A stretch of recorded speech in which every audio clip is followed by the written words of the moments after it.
etiología, su patología, cómo se clasifica, el diagnóstico diferencial y el tratamiento.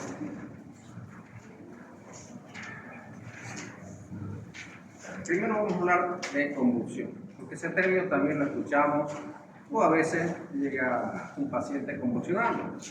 ¿Qué es una convulsión? Son movimientos involuntarios que se presentan a consecuencia de una descarga eléctrica hipersincrónica. ¿De dónde proviene esta descarga? Del sistema nervioso central. ¿Qué es una crisis epiléptica? Conjunto de fenómenos motores, como vamos a ver, y no motores a consecuencia de dicha descarga.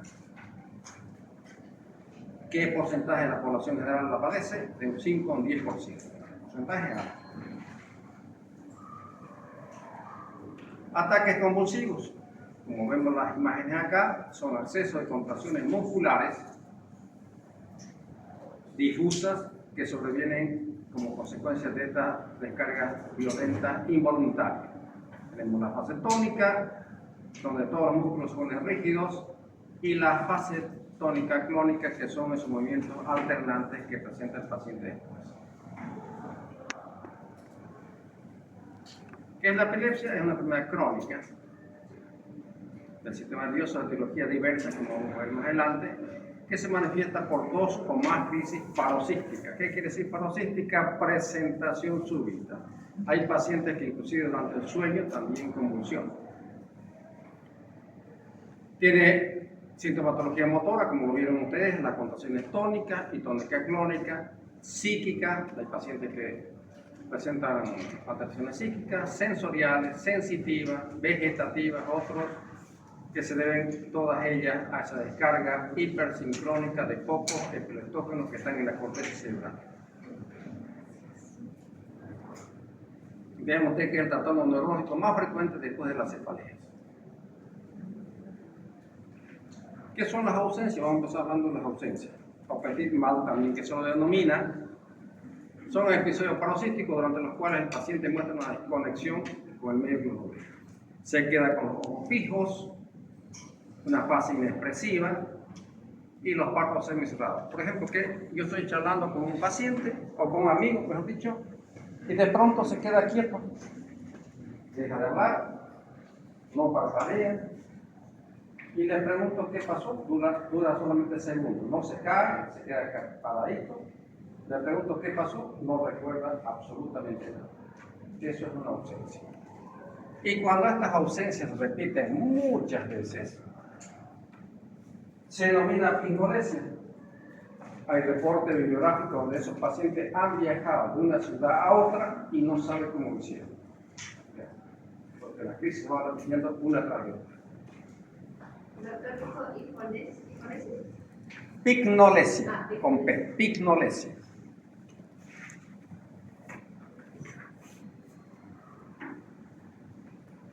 ¿Qué es la epilepsia? Dijimos que es una afección crónica de etiología diversa, que se caracteriza por crisis recurrentes. ¿Qué quiere decir? Que se presentan. Hay centros en los cuales estos pacientes están internados. Yo tuve la oportunidad de conocer un centro donde los niños pequeños, ya algunos estaban medicados, pero andaban con sus casquitos. Cuando llegué me llamó la atención eso de ver a esos niños tan pequeños y con un casco de motociclista. Yo le pregunté a los colegas por qué llevaban eso, porque este paciente tiene mínimo sus 10 o 15 crisis al día. Era ya un paciente refractario a muchos medicamentos, no le hacía efecto, con dosis máximas. Entonces vean ustedes que esos niños le ponían esos casquitos para protegerlos.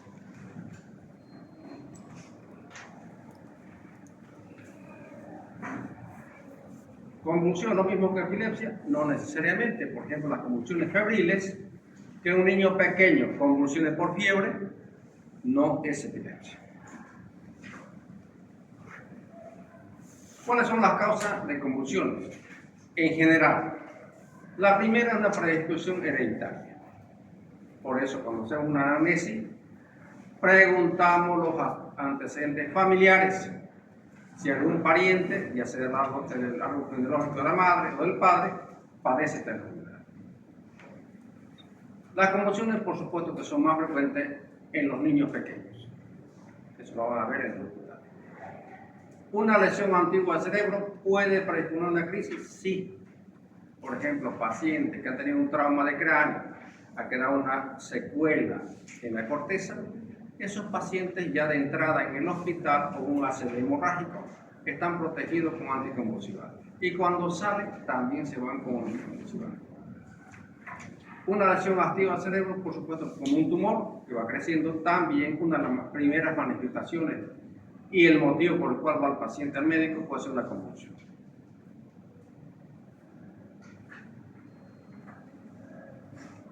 Causas conocidas de epilepsia sintomática.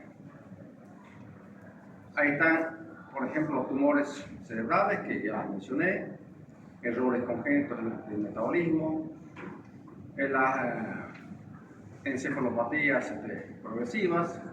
En el periodo prenatal tenemos las infecciones del sistema nervioso, las enfermedades teratogénicas, malformaciones de la línea media, trastornos de la migración y extracción celular. Eso en la etapa prenatal, ya nacen estos niños con predisposición de convulsiones. En la perinatal, durante el parto, lo más frecuente son las encefalopatías hipóxico-isquémicas o la famosa anoxia cerebral. Cuando ustedes lleven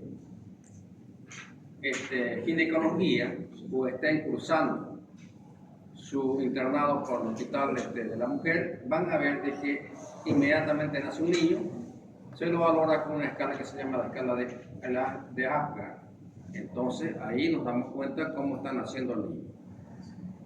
La hipertensión craneal, las infecciones del sistema nervioso y los trastornos metabólicos. Inmediatamente nace el niño, se le está haciendo estudios especialmente de los electrolitos, de entrada. En la postnatal, los trastornos metabólicos, la hipoglicemia, hipocalcemia, hiponatremia, todo lo que son los electrolitos, ¿verdad? Los traumatismos encefalocraneanos que también pueden ocurrir en esta edad, enfermedades vasculares o infecciosas, causas desconocidas idiopáticas, pero el origen es herencia aquí poligénica. Dijimos que hay antecedentes hereditarios.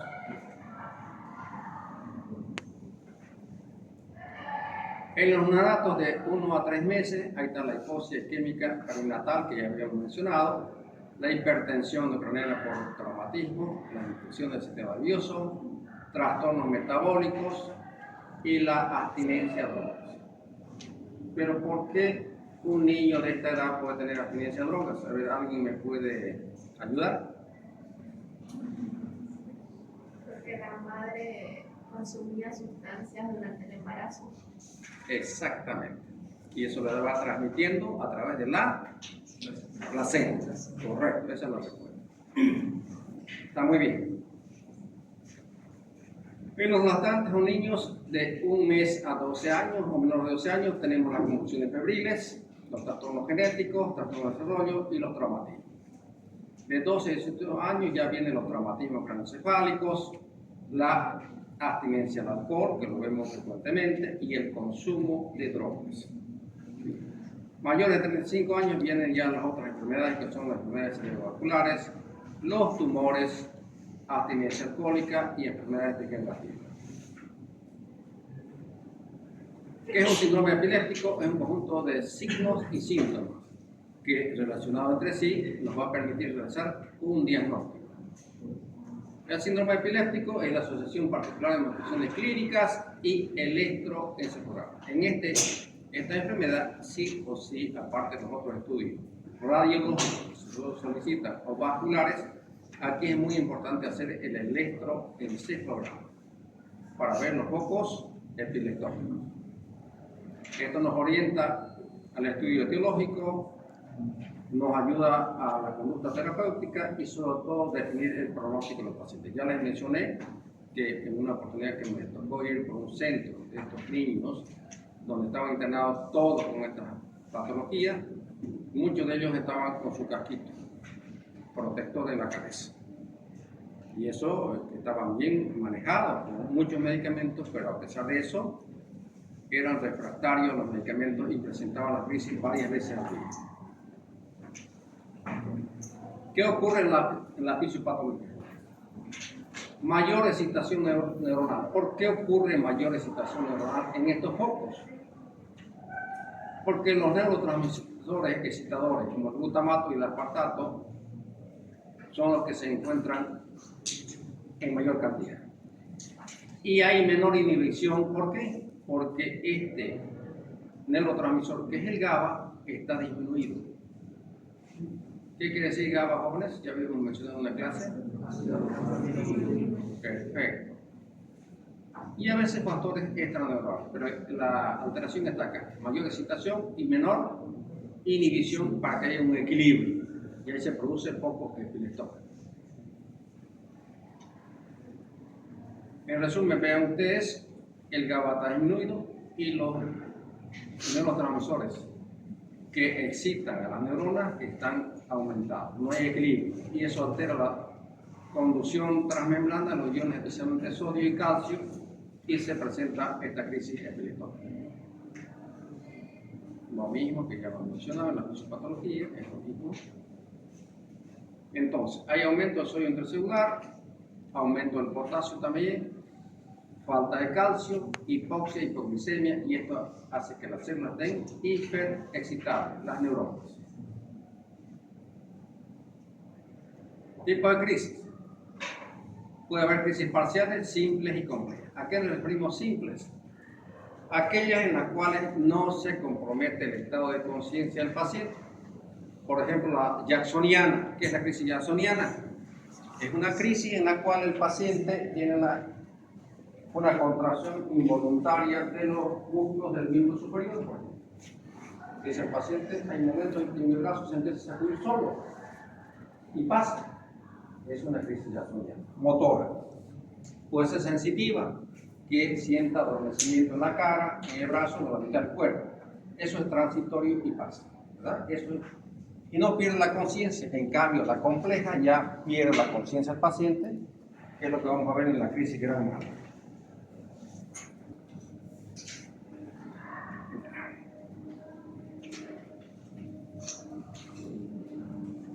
Las vocales que yo les mencionaba. Simple, sin alteración de la conciencia, ahí tenemos la motora, sensitiva, vegetativa y síntomas psíquicos, como decir miedo, temor o risa, a veces espontánea en los pacientes. Es una forma también. Y la compleja ya el paciente altera el estado de conciencia,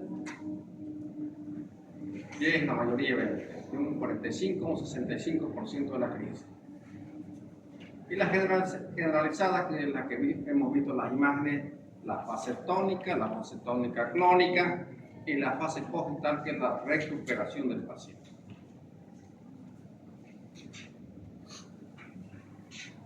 Las parciales, las motoras ya mencionamos, las tipo jacksonianas. Vamos a estar acá abajo, el paciente inclusive cuando empieza a moverse involuntariamente una parte de su cuerpo, el paciente a veces con el brazo lo agarra con otra mano. Y es el motivo de la consulta. Le hacemos un estudio.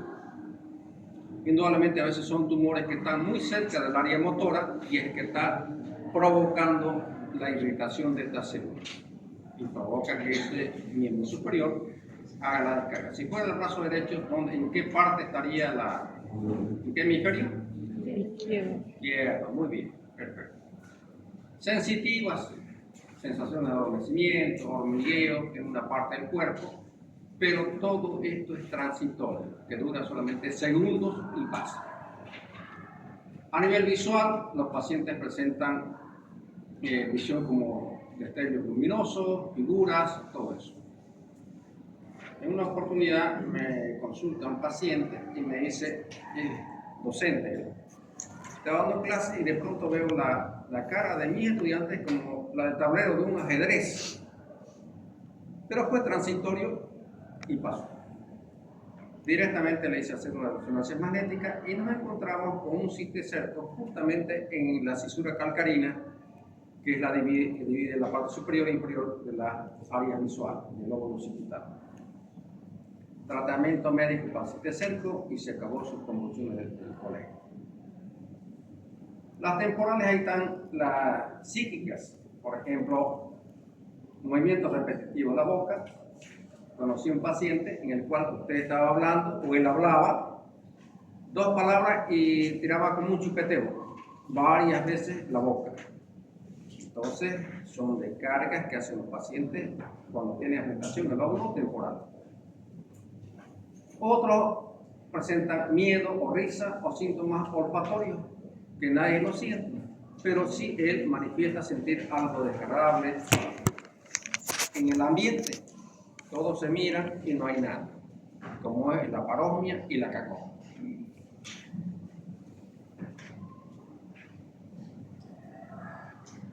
Parciales simples ya mencionamos, sin pérdida de la conciencia. Y las parciales complejas es con pérdida de la conciencia. Las generalizadas es el tipo tónico, clónico, gran mal, con la fase tónica y clónica que duran aproximadamente entre 1 a 2 minutos y la fase poshabitual puede durar varias horas. El pequeño mal, o petit mal que decían los franceses, y cuando se repite muchas veces, ya le mencioné que son las ausencias, se llama picnolesia.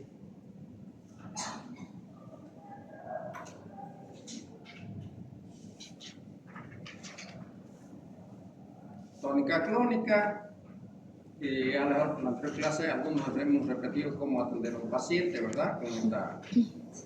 Esta la diagnostica cualquier persona. Cuando el paciente con esa fase tónica, tónica clónica, a veces botando saliva por la boca, dice el paciente está convulsionando. ¿Sí?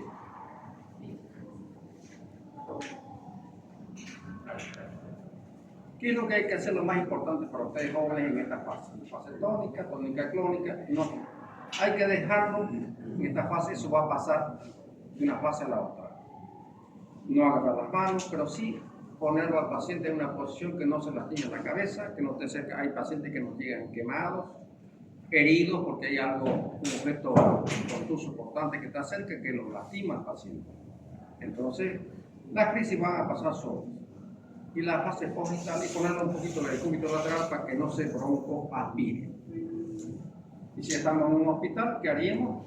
Colocar un tubito de Gueder en la boca para que la lengua no se vaya a encerrarse. ¿Y qué es el estatus epiléptico? Esto lo van a escuchar muchas veces en los hospitales. Es cuando una crisis pasa y viene otra, una tras de otra. Las crisis se van repitiendo. 3 crisis seguidas o algunas veces duran más de 30 minutos. Entonces eso se llama estatus epiléptico y esto es de un pronóstico malo para el paciente. Los estudios normalmente el diagnóstico en la base de la clínica, el examen físico por supuesto, y el estudio complementario más utilizado en esta enfermedad es el electroencefalograma. ¿Qué hacer? Ya les mencioné, mantener la calma, no aumentarse el común de la gente. ¿Qué hace? Colocarle un objeto en medio de los dientes y eso en general no está recomendado, salvo que tengamos un tubo de Gueder. No intervenir en los movimientos espontáneos que está haciendo el paciente porque van a ceder eso, salvo en aquellos casos que, como dice acá, que se prolongara más de 10 minutos. Y el tratamiento que hagamos en ese momento no va a parar la crisis. O sea, algunas veces se acostumbra a hacer inhibición decimal de diazepam vía intravenosa. Se prepara un frasquito de una ampolla de diazepam en 10 ml de solución fisiológica y se le administra 3 centímetros. Eso se llama solución decimal. Le ayuda a que eso pase, acorte el tiempo, pero no lo pase.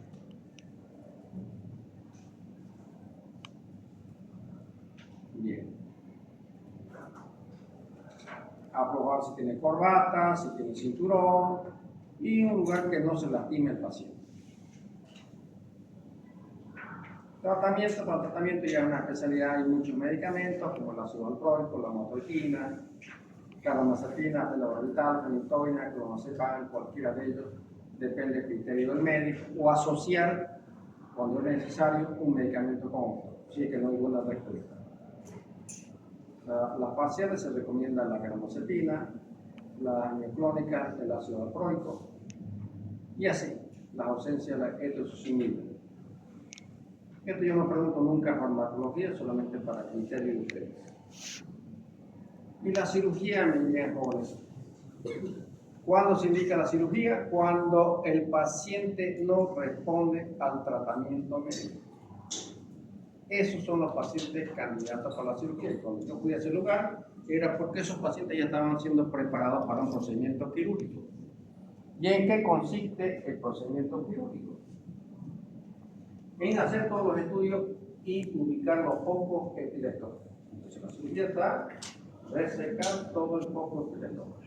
Pero a pesar de eso, disminuye la crisis, pero el paciente sigue siendo medicado todavía. Antiguamente, ¿qué hacían para que no se propague estas descargas de un hemisferio hacia el otro? Hacían la callosotomía, separaban los dos hemisferios, cortaban el cuerpo calloso. Hoy por hoy ya no se hace eso. Solamente se ubica el foco epileptógeno y se reseca el foco epileptógeno. Indudablemente, cuando estamos en un hospital, pues ya ustedes lo van a vivir durante su internado rotatorio, que van a estar un año, es el año más importante, yo considero, para un estudiante de medicina, porque ahí sí va a hacer su práctica durante un año y además que va a aplicar todos los conocimientos que ha adquirido durante su formación en la carrera. Y ese año es demandante porque va a tener que estar los 365 días del año, inclusive sábado y domingo, muchas veces haciendo turno, o sea que prácticamente va a vivir en el año. Así que hay que prepararse, hay que alimentarse desde el cuarto año, ¿no? Para tolerar esos 365 días. Pero es importante, porque ahí uno aplica, aprende a ver cómo es la medicina en realidad.